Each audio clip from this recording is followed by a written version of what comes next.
Welcome back to Down to Earth. Well, it's day 3 and the end is in sight here at Birney Elementary. We're at the far east end of the garden and the guys are busy planting. This is the native section and it's going to be a great education tool to teach the kids about drought-tolerant plants. We chose this end of the garden because we already had this one native oak here that we discovered when we were taking out some of the old shrubs. A bird probably planted this one. There's a really nice big oak in the distance, and so they probably brought the seed over, it sprouted up, and this is eventually going to be a really nice, big, majestic tree. The other big tree we have in this garden is a catalpa. It's a hybrid of our native willow, and it's a really great drought-tolerant tree that grows really quickly. It's deciduous right now, so it just kind of looks like a stick, but it's going to make a beautiful, fast-growing small tree here, covered in light pink blossoms in the summer, and provide a lot of shade on this south-facing building, which is going to be a big plus.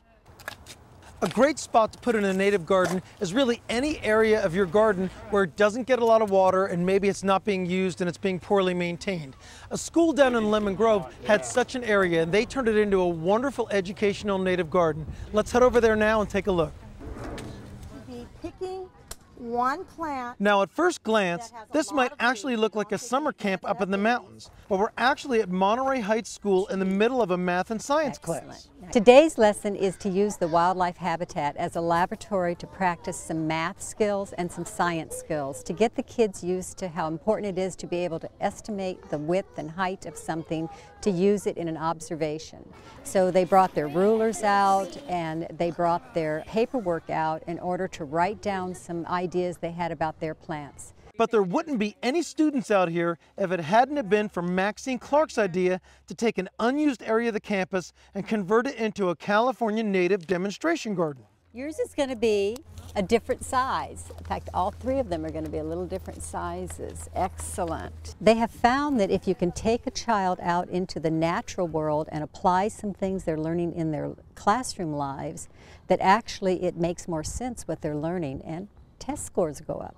And a native garden is also a great tool to teach upper elementary grades about California and Native American history, not to mention the garden's low maintenance. The native plants, the wonderful thing about them is as they're getting established, and we know the ones that have made it through our long, hard summer, they're going to be okay forever. And even if we have to stop tending this garden, it's going to be here on its own because it's native. Maxine had a lot of guidance from the Master Gardener's School Garden program that we talked about earlier. And being a former teacher here, has some advice herself. It's unfair to bring an idea to teachers and expect them in their very busy schedules to be able to pull it off on their own. So it takes someone who can, outside of the classroom, help put the garden together and be there for them as a resource. And as you may have guessed, at this school, it's Maxine Clark. And what's her reward for all the hard work and time she puts in? Anytime I'm walking around the school, students say, "Mrs. Clark, can I go in the garden today? Mrs. Clark, are you here to take me in the garden? Mrs. Clark, I was in the garden and did you see such and such and such and such?" And that's my feedback. We love our school garden! Vermiculture, everybody say it together. Vermiculture! Now this is Mindy, she's one of our parent volunteers here at the garden, and she's teaching the kids about worms, right? Yeah. Now what specifically do these do? Well, the worms are great for our garden, and we have some worm experts here already. They were just telling me how the worms help our garden because they dig. They're big diggers, and they help the garden get air and water so the plants can get all those nutrients easier. Excellent, so they're going to help all the plants grow and just multiply in the garden naturally. Exactly, and help the soil be super rich. All right, that's wonderful. So I want each of you to line up and get a worm from me and welcome it to its new home at Birney School, okay? Well, there you have it, Birney's first willing parent volunteer. We heard it time and time again while preparing for this show. A successful garden needs a coordinator, and at most schools, it's a volunteer position. It really takes someone's dedication and a passion for gardening to make this a success. I'm gonna name him Junior. I'm flipping. So Mindy's working with the kids, teaching them a little bit about vermiculture, using worms to compost organic matter and how good it is for the soil. Right now, she's working with a 1st and 2nd grade class, and they're going to be planting some baby seedlings that a 3rd grade class sprouted to show kids how seed sprouts. So they're going to be putting some things in the garden, and I think it should be really cool to see something go from seed all the way to a full-grown vegetable. And that's exactly what these beds are for, to teach kids all about the process. Better day, but we did get some seedlings. Well, the kids are already busy planting in the raised beds, and there's room for lots more in there. But we saved a special little section in this garden for a project we like to call the Sunflower Circle. All we did was carve out a little circle in the garden, filled the center part with DG, and then we let the kids plant sunflowers along the outside. You can do this with corn or anything else that grows tall and narrow too, but keep these seedlings watered, and as they grow into the summer, magic, instant sunflower room. We're working on something here I think the kids are really going to enjoy.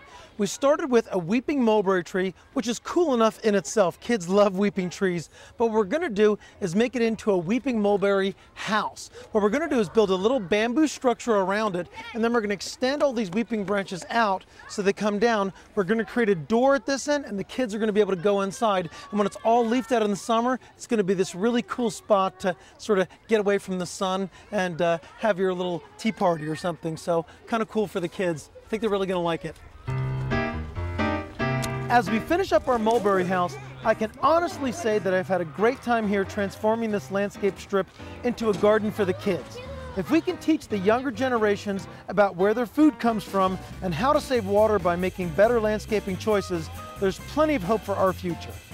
Our last job here is to put out some signs so that the students and teachers can read all about their new plants and what they do. And then we hand it off to the folks at Birney.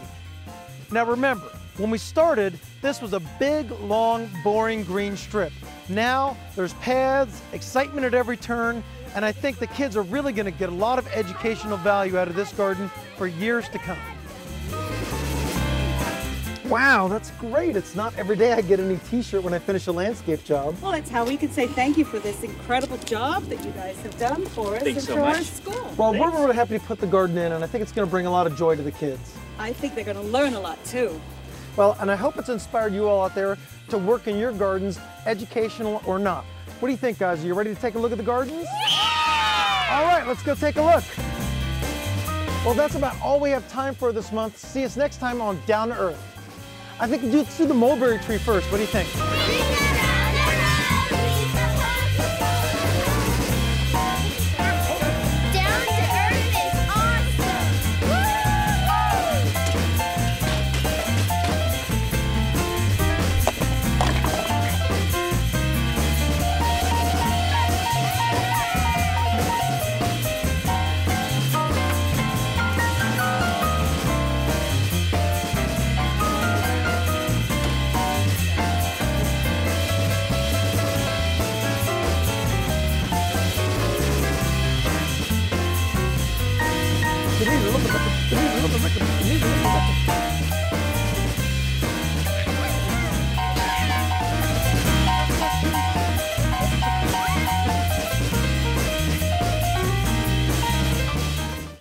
Down to Earth is brought to you in part by the Otay Water District, encouraging our neighbors to explore the beauty of California-friendly, water-wise landscaping.